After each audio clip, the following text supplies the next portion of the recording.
Long time ago in Tibet, there was this guy who is a real guy but does all these legendary things. He's Song Sangampo, and he's like their first big ruler dude. And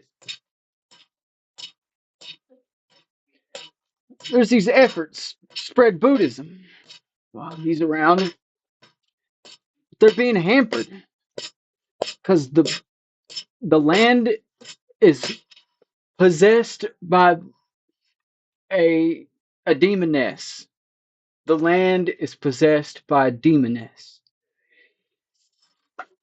And there are points on the landscape that correspond to parts of her body.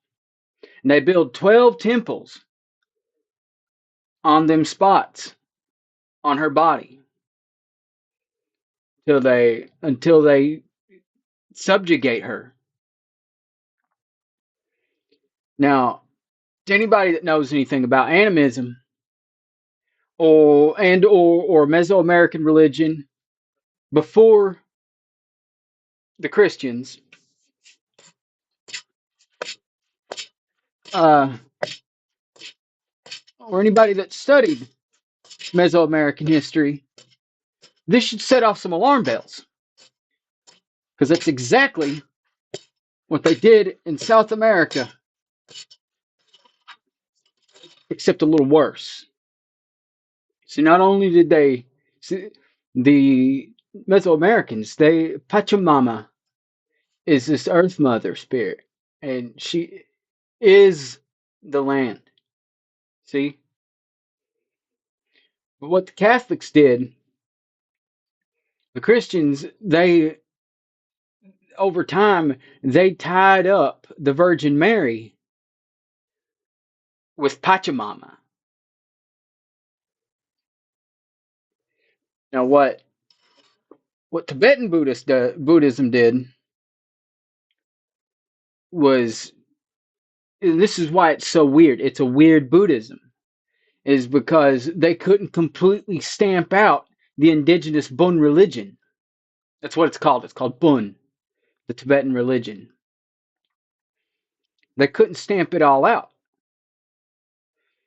So what there's all these stories about this guy named Padmasambha, and he does all this wild stuff like trapping demons in purbas. They're like ritual daggers, so like the little pointy daggers with like a demon head on top or something like that. I mean, they think it'd be really simple too. It's just like a little spike, and it's connected to the Vajra that the storm god Indra wields in Hindu mythology. That leaks all the way down through Buddhism, makes itself over into Tibetan Buddhism through this they call it syncretism, when you mix religions.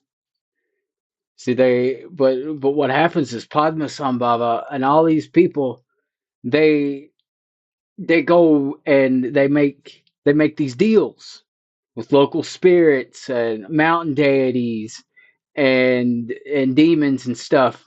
It even to where these things are like in a contract to act in accordance with Buddhist ideals. They it gets even so that the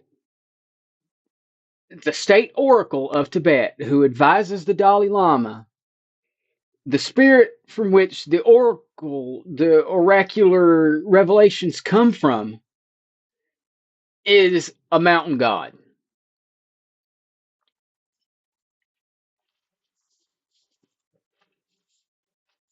So, like, honestly, if you ask me, no, Tibet can never truly be free as long as the monasteries stand and the Dalai Lama exists.